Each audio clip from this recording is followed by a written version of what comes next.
de los dispositivos acústicos, vamos a ver algunos elementos. Esto no es control de lectura, este es conocimiento genérico y no por ello no va a estar al examen, ¿sí? Y a partir de ahora vamos a ir preparando el segundo parcial, que repito, es un proyecto.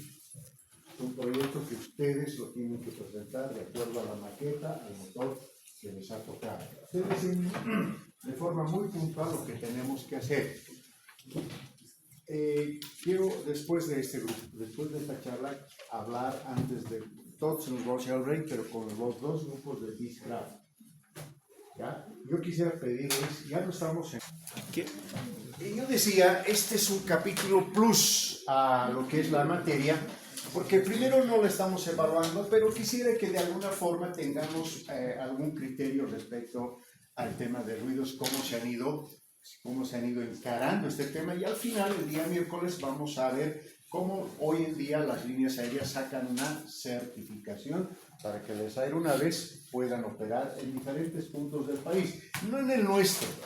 En el nuestro todavía no se está sacando el certificado de ruidos en las líneas aéreas, porque en nuestro país podemos aguantar todo, les comento. El tema de ruidos, acá nos podemos destrozar el tímpano o los tímpanos, y nadie regula todavía, ni la DGAC, mucho menos la alcaldía, el tema de ruidos. La alcaldía regula ruidos hasta en supermercados, en discotecas, pero en aeropuertos no pasa nada. La DGAC, de la misma manera, no tiene una reglamentación, un anexo, una RAF vinculada a lo que es el tema de ruidos. ¿Qué es el ruido?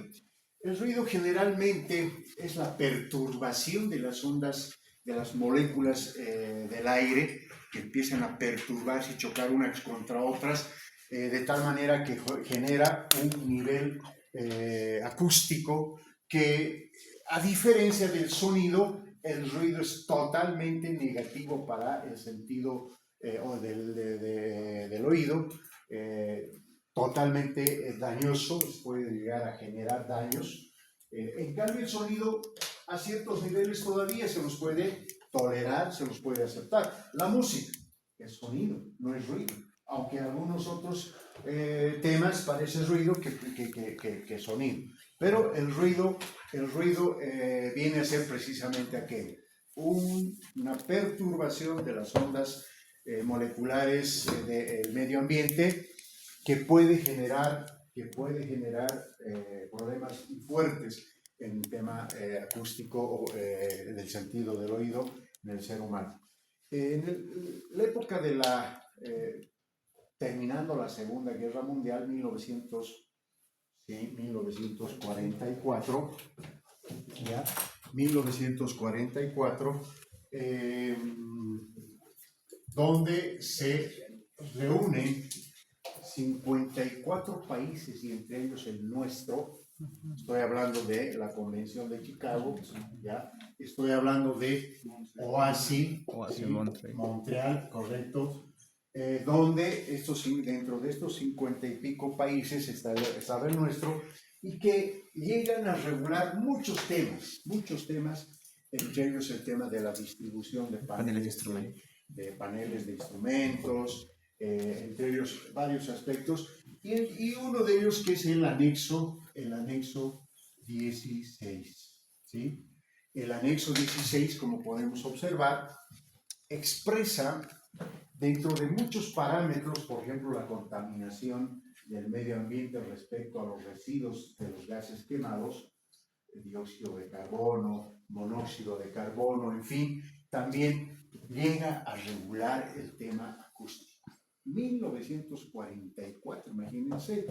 Y hay una anécdota ahí chiquitita, les comento, en el tema del yoid aéreo boliviano, que estaba vigente, que ya hace 1925 el yoid aéreo boliviano ya empezó a operar con 2 aviones Junkers, unos motores recíprocos, ya empezó a tener actividad de transporte de carga todavía, de encomienda, ¿sí? Cartas, correo, en fin. Y ya después empezaron a hacer lo que es el tema de el tema de transporte de pasajeros. ¿Ya? Hola. transporte de pasajeros. Entonces, ya se empezó a regular esto. Sí, ya había la regulación del anexo 16, pero en nuestro país se empezó a controlar muy a destiempo, muy light, muy a la ligera. 1998, miren lo que estoy hablando, casi más de 50 años, el IOI quiso hacer una ruta Viru a Nueva York. Y no solamente Nueva York, sino algunos aeropuertos norteamericanos, con su 727-200. Y ya hizo todo el trámite correspondiente para la ruta y los gringos les dijeron, señores, no pueden ustedes meter ese avión. ¿Pero por qué? Es 727, que esto, que lo otro. Porque sus niveles de ruido están por encima de los límites. ¿Cuáles son los límites? 88 decibeles a 120 decibeles. Y estos motores estaban generando alrededor de 100 y pico, 130 y algo decibeles. No pueden ingresar. Y claro, es pues un negocio tener rutas extranjeras. La línea aérea, por ejemplo, Amazonas, perdió bastante para que puedan entrar a Paraguay. ¿Sí? Había la Amazonas-Paraguay, estaban queriendo abrir también para Uruguay, en fin, porque es un buen ingreso. Aerosur, les comentaba un criterio respecto a rutas Viru, España, con 2 vuelitos pagaban toda la plantilla de técnicos, pilotos, inclusive tripulantes de vuelo, en fin, 2 vuelitos con Viru, España, con el Super Torísimo. O sea, es un buen ingreso. Por eso que las líneas aéreas pelean para tener rutas a nivel internacional, porque en rutas internas, al Dylan lo has anotado, Sí, sí. en rutas internas o nacionales no es muy apetitoso, digamos, por el tema de ingresos y egresos. Y algo que nos tenemos que meter a la cabeza, queridos estudiantes, es de que siempre el pasajero hay que atenderlo como lo máximo, no decir otra palabra, lo máximo, para no decir Dios está aquí, el pasajero está aquí. ¿No? ¿Saben por qué? Porque es el único que paga. Y eso nos tenemos que meter a la cabeza. Al cliente hay que atenderlo en aeronáutica, por lo menos, el único que paga después todo ese egreso. Todo ese egreso hay que pagar al técnico, hay que pagar al piloto, hay que pagar a los tripulantes de cabina, hay que pagar insumos, repuestos, en fin. Pero el único que paga, el único que contribuye es el pasajero. Por eso al pasajero hay que tratarlo que ni mal. Entonces, al hacer esa ruta, al hacer la ruta estoy hablando de IOI, volvemos al tema de IOI, y le dijeron no pueden entrar, porque el tema de ruidos. Entonces tuvieron que ponerse las pilas porque sabían cómo era el ingreso. Ayudó bastante después que hicieron unos vuelos que también no lo continuaron, porque ya era que IOI renueve su flota y empezó a renovar de a poquito. Entró el Paititi, el Tunari, que eran 737-300. Llegó un Boeing 767, también una 320 al IOI boliviano, pero que la mala administración, lamentablemente, está como Amazonas. La misma receta, les comento, la misma receta que pasó con Amazonas, pasó con el IOI. Técnicos con 3 meses de sueldo, sin pagarles, pilotos de la misma forma, una mala administración. Y esperemos que BOA no vaya por ese mismo camino. Porque al ser líneas, o sea, miren, que tengamos Amazonas, BOA y una tercera, Ecojet, el mercado todavía sigue sobrando. ¿Me entienden? Sigue sobrando. Hay pasajeros. La tienes hacer una buena administración. Hoy en día me he enterado de que el tema de subvención tal, del combustible, porque muchos decían, no, BOA contribuye para el bono Juanas contribuye para Padilla. Entel contribuye para el bono Juancito Fin. ¿Será verdad o no será verdad? Porque ese recurso, si sale de BOA, tiene que volverse a inyectar a BOA. A comprar nuevos modelos de aviones, repuestos. Porque si no las fortalecemos a estas empresas, va a haber un momento, por más fierro que sea, Me han dicho que es de Munich 75, pues debe ser eterno, ¿no? Por más en Munich 75 tiene su vida útil. Todo tiene su principio y su fin. Entonces hay que inyectar siempre. Y es bueno de que de 10 en que ingrese, de 10 pesos, por darles un ejemplo, 8 se inyecta a la empresa. Uno al ahorro, otro, uno y a lo que se puede. Tiene que haber una buena administración. Lamentablemente no fue así. El hoy para que este 727 pueda ingresar a cielos norteamericanos, tuvieron que hacer modificaciones en un Boeing 727, a ver si me captan la idea, unos winglets en las alas. Y le pusieron supresores de ruido al motor 1 y al motor 3, los que tenemos acá y el grupo del JT8D lo ha descargado en la zona caliente. Han hecho esas modificaciones y les ha costado buena plata, porque las modificaciones no lo hacemos en el taller, no lo hacemos porque de pronto firmamos un cuaderno, no, tenemos que pedir permiso a las empresas del motor, del avión, Boeing y en el caso del JT8 de la Pratt & Whitney. Y tiene su costo, tenían que venir a certificar acá técnicos de allá, de las fábricas, para dar el ok. Le dieron el ok y hicieron los vuelos y era una inyección económica bastante interesante. Por eso les decía de que a partir de aquello se empezaron a inyectar 737 a George, 767 y una 320, ¿no? Pero que lamentablemente una mala administración llegó a ser, ocurrió lo que ocurrió, ¿no? Igualito, como les decía, lo que pasó con Amazonas. En Amazonas, 3, 4, 5 meses sin pago de sueldos. Les vamos a pagar, cambian de dueño, lo que ha pasado con el Joy, ese dueño palo blanco, millonario, brasilero, creo que ganadero de por medio, vamos a pagar hasta el último centavo, más bien intenciones de recuperar Amazonas, vamos a traer más aviones, los técnicos se quedaron callados, y después de un tiempito desaparece el nuevo dueño y hasta el día de hoy no se sabe nada. Amazonas, chao. Trabajadores y un gran porcentaje, yo no diría 100, 99% de la carrera, sin sueldos, en fin, recortadito. O sea, el modus operandum para mí, desde la jerga legal, digamos, el modus operandum de estos delincuentes, así igualito que el callar la boca a los técnicos, pues les vamos a pagar, han hecho inclusive grupos que nadie decía nada, claro, los trabajadores insistían.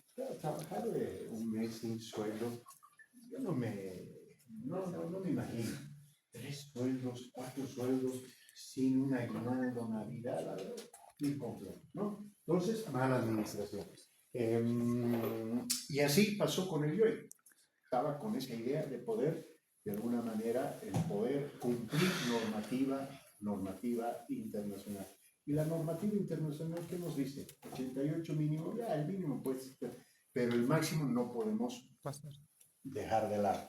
Lo tenemos que tomar en cuenta y menos mal hoy en día, y por lo que vamos a ver, hay motores que ya trabajan con supresores, dispositivos acústicos. Ya no estamos con el afán de que hay que hacer modificaciones, nada, ya los motores ya vienen con sus dispositivos acústicos. Ahí está lo que les decía, la diferencia entre lo que es sonido y lo que es ruido. Sonido agradable, se puede escuchar, pero claro, hasta ciertos niveles también. Y el ruido, en cambio, no. Es un fenómeno ya totalmente que genera repercusión, secuelas, y no a corto, sino a mediano y a largo plazo. Uno podría soportar de pronto el tema del ruido, pero ya después de un determinado tiempo y con ruidos constantes, uno pierde inclusive hasta el sentido del oído. Por eso, en el tema de cuando estemos amolando o algún ruido por ahí medio fuerte, siempre sus taponcitos. Y hablando de taponcitos, tráiganse pues sus utensilios de limpieza, desde un lecherito que diga mi nombre. Son cositas que descuidamos, no sé qué pasa, desmotivación, no entiendo. A ver, ¿dónde está tu jaboncillo? Está en el casillero. A ver, anda, trae. No trae. ¿No? Entonces, detallitos. Eso de los taponcitos, y aunque no crean, es menester, ya para no tener problemas en el futuro. El tema del ruido ha sido estudiado bastante por este señor que se llama Alexander Graham Bell, y en honor a este señor surge la unidad de medición, que es el Bell, que tiene también un valor, una denominación y un valor que enseguida lo vamos a ver. Pero ¿de dónde sale el decibel? Que es la unidad de medición del ruido y del sonido. Sale de la décima parte precisamente del Bell. El Bell es la unidad de medida del ruido. Y para sacar su décima parte, decibel. Concluimos de que del ruido, sus unidades de medida es el decibel. ¿Ya? El decibel. Gracias a este señor Alexander Graham Bell, que fue famoso por el invento del telégrafo y muchos otros parámetros, pero el telégrafo con tema de ruidos para sistema de comunicación, y que da lugar a lo que es precisamente la forma de medir el ruido. Este es lo que equivale el decibel. Logaritmo de 10, ¿ya? Intensidad considerada del ruido sobre la intensidad mínima audible. ¿Cuánto es la intensidad mínima audible? Muchos de ustedes han ido a una discoteca y hay un letrerito que dice: los niveles mínimos soportables para el ser humano es 89 decibeles, ¿no? Y en esta discoteca se respeta, algo así, ¿no? ¿Se han visto? Entonces, la intensidad cuyo nivel se considera respecto al mínimo audible, la intensidad mínima audible ser humano, lo que equivale el Bell o el decibel.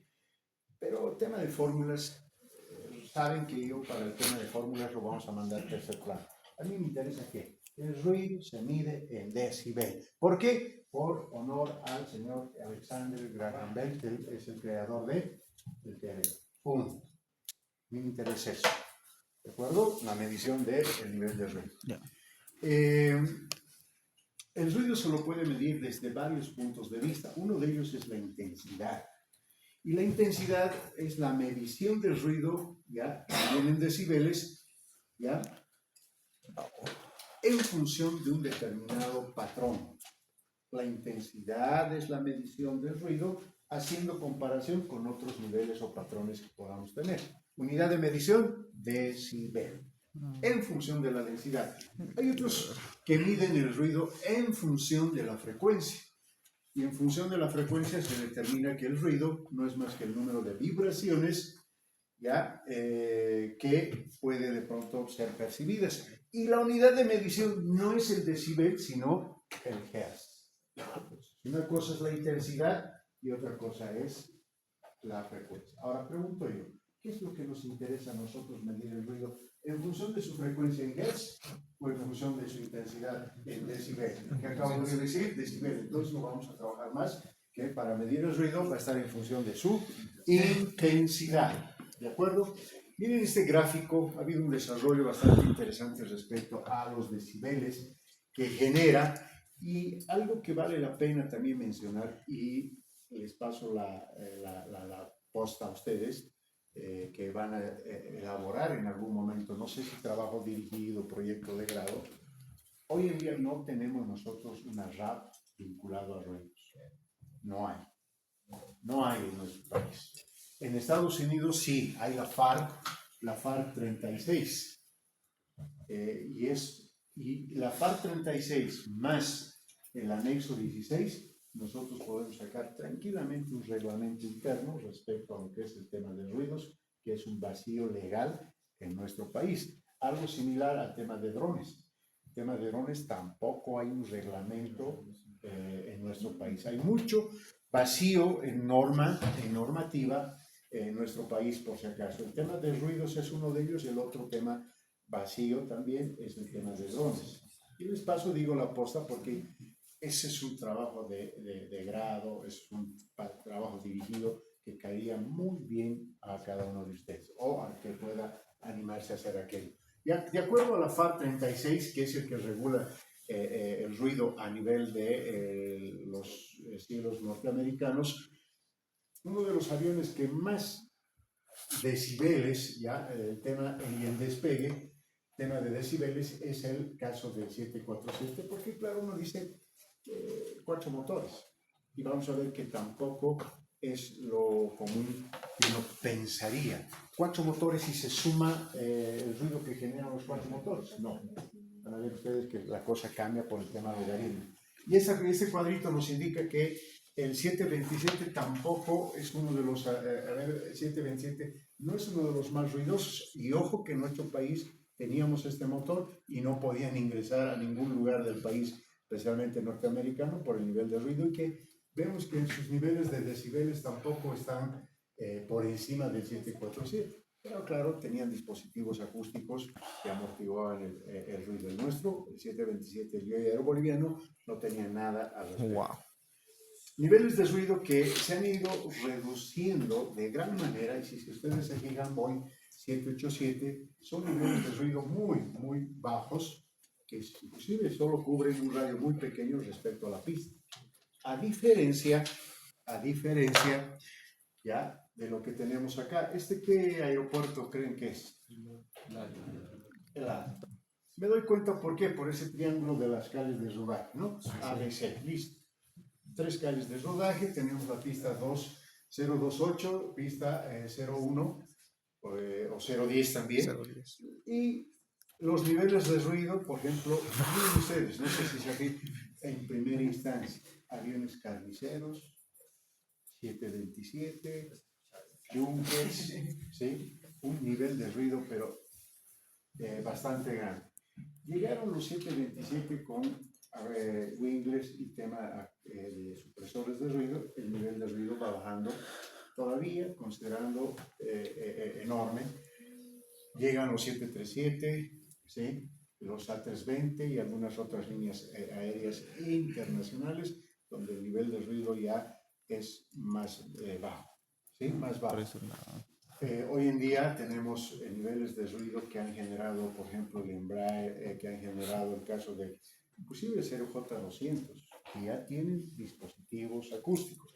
Ni que hablar la generación de los 737 MAX, 737-500, 800, 900, en fin, la 320 Neo, son aviones que ya han reducido enormemente el nivel de ruido a lo que se tenía antes. Si nosotros hacemos un estudio de las zonas en la cual o alrededor de la cual está el aeropuerto, el tema del ruido, miren ustedes esa franja, zonas enteras que todavía nomás se perturbaban con este tema del ruido. ¿Sí? En nuestro país no hay ningún tipo de control y este es un sondeo que se ha hecho en diferentes zonas. Ya, no sé si vemos las zonas acá, ¿sí? No sé, tema de rastreo, el estudio de campo que se ha hecho, efectivamente el tema del ruido en nuestro país hasta en la actualidad no es controlado, no es regulado, ¿sí? Bien, hasta las construcciones, no sé si han visto, han escuchado recientemente una construcción que han tenido que demoler 5 pisos porque estaba dentro de lo que es el cono de aproximación de los aviones en el alto. O sea, tema de la alcaldía, ustedes les hablan de aviones y están hablando chino avanzado a los de la alcaldía. No saben tema de restricciones de construcción que existen, no saben el tema de ruidos, o sea, el tema de aeronáutica en nuestro país todavía está desarrollándose muy, muy a pasos de tortuga, ¿sí? Una construcción, imagínense, de alrededor, creo que era de 14 años, que han hecho demoler aquí 5 pisos, que estaban en el cono de aproximación. Y eso fue un acontecimiento del año pasado, principios del año pasado, tuvieron este problema. Claro que la dueña, no, yo no voy a hacer destruir, que me ha costado, que me pague, que no me pague. Claro, cuando se hace construir y justo alrededor del aeropuerto hay una reglamentación que lamentablemente los de la alcaldía no la conocían. Y al conocer esa reglamentación recién empezaron a hacer este tipo de restricciones de construcciones. Hay unos cholets espectaculares que menos mal no están dentro de ese cono de restricciones que existen. ¿Cómo se clasifica? A ver, el tema de intensidad, el tema de medición del ruido lo vamos a medir en función de la intensidad, que hemos dicho que el ruido se mide en decibeles. También en hertz, de acuerdo a la frecuencia, que no nos interesa mucho. ¿sí? ¿Cómo se clasifica el ruido? El ruido se clasifica en continuo, constante, cuando el ruido de pronto tiene un valor, nivel decibeles constante que puede generarse en cualquier espacio. Se puede generar acá, se puede generar en el hangar, se puede generar en el entorno del hangar, en fin, ¿sí? El fluctuante, el que tiende a variar, de repente aumenta, de repente baja, como es el caso que tenemos en el hangar. Tenemos el ruido impulsivo, y de este ruido impulsivo es lo que nosotros tenemos que cuidarnos. Por ejemplo, cuando un avión o un motor empieza a acelerar de forma violenta, el ruido es tremendo. No sé si en algún momento ustedes han experimentado de un T-33. T-33 es un avión de entrenamiento subsónico, pasa encima de nosotros. ¿Alguien ha experimentado aquello? Imagínense un avión supersónico. Se nos sale el alma cuando pasa por encima de nosotros, por el ruido. Ese es un ruido impulsivo tremendo. Hay algún video que ustedes puedan ver de aviones supersónicos que atraviesan, por a veces sorprender a la gente, asustar a la gente, o vuelos de exhibición. Yo les decía, solo el T-33 que teníamos nosotros en la Fuerza Aérea, y cada 12 de octubre, si no me equivoco, la fecha, o sí, más o menos esa, nosotros como carrera íbamos a desfilar al avión. Y cada nuestro estándar adelante, 200 estudiantes más, y de repente pasaba el T-33 y nos hacía, creo que el estandarte botaban inclusive por el susto, por el estampido sónico. Tremendo, tremendo, ¿no? Pues imagínense de un avión de entrenamiento, el hecho nomás que pase un Sabre motor de reacción también, el ruido es tremendo, es un ruido impulsivo, pero que nos puede romper hasta el tímpano del sentido ocular. Hay otra, está por ahí el tema del ruido constante, el ruido fluctuante y el ruido impulsivo nos interesa. ¿Por qué? Porque se mide en función de su intensidad. Es una clasificación del ruido de acuerdo a la intensidad. Por ahí, por el color y demás, es más vinculada a una clasificación del ruido a partir de su frecuencia, que no nos interesa mucho, les decía. Y ahí tenemos el ruido blanco, que podría ser aquel ruido constante, no fluctuante. El ruido rosado o rosa, que vendría a ser el ruido fluctuante, ¿ya? Y el ruido marrón, que vendría a ser como que que de pronto se genera de forma impulsiva, o como el estampido sónico, ¿no? Este no nos interesa mucho, que está en función de su frecuencia, pero sí nos interesa de acuerdo a la intensidad. ¿Qué instrumentos nos permiten medir el ruido? Y para medir el ruido yo voy a tener varios instrumentos, y entre ellos el sonómetro. ¿Sí? El sonómetro es un dispositivo que nos va a permitir medir el ruido, y ojo con esto. En el caso nuestro, por ejemplo, ¿dónde estaría ubicado para medir el ruido en el aeropuerto de la Ciudad del Alto? ¿Dónde tenía que estar ubicado? ¿En qué sectores? Muchos dicen la cabecera, no, otros dicen al pie de la pista, no, al costado, 10 metros derecha, izquierda. Y para obtener la certificación de ruidos, que lo vamos a ver al final, hay un formulario, y entre ese formulario algunos requisitos. Primero, calcular cuánto de ruido cada avión puede generar, y en función de eso, ¿dónde medir? ¿Me dejo entender? ¿Sí? Puede ser en la cabecera para medir qué nivel de ruido, puede ser al costado de la pista para medir qué nivel de ruido, y puede ser también al pie de la pista para medir qué nivel de ruido. Y la certificación de ruidos, que hoy en día todos los aviones los tienen que cumplir, tienen que sacar esa certificación, vamos a tener una idea nosotros al final de este capítulo, ¿sí? Entonces, el sonómetro puede ubicarse en la parte frontal, trasera, lateral de la pista. La idea que es un dispositivo que también tiene una clasificación, como vemos acá, clase 1, clase 2, clase 3 y clase S.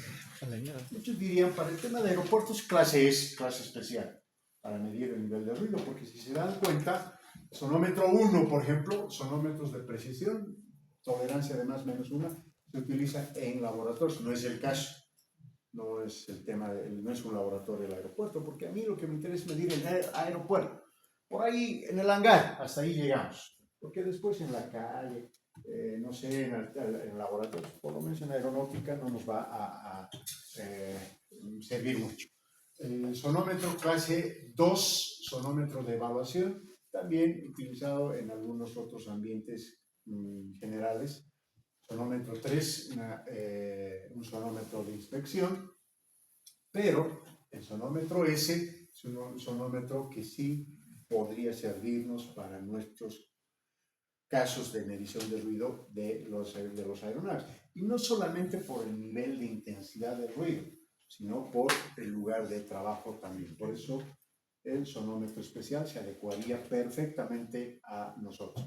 Hay modelos de sonómetros a gusto del cliente. Y no solamente en tecnología y modernidad, sino también en el tema económico. ¿Sí? ¿Qué componentes tienen? Por ejemplo, ese es otro modelo, son modelos de sonómetros que, repito, hay en diferentes tipos, modelos, en fin. ¿Qué componentes tiene el sonómetro? Por ahí esta pregunta puede entrar, ¿no? Describe los componentes del sonómetro. ¿O no? Sí.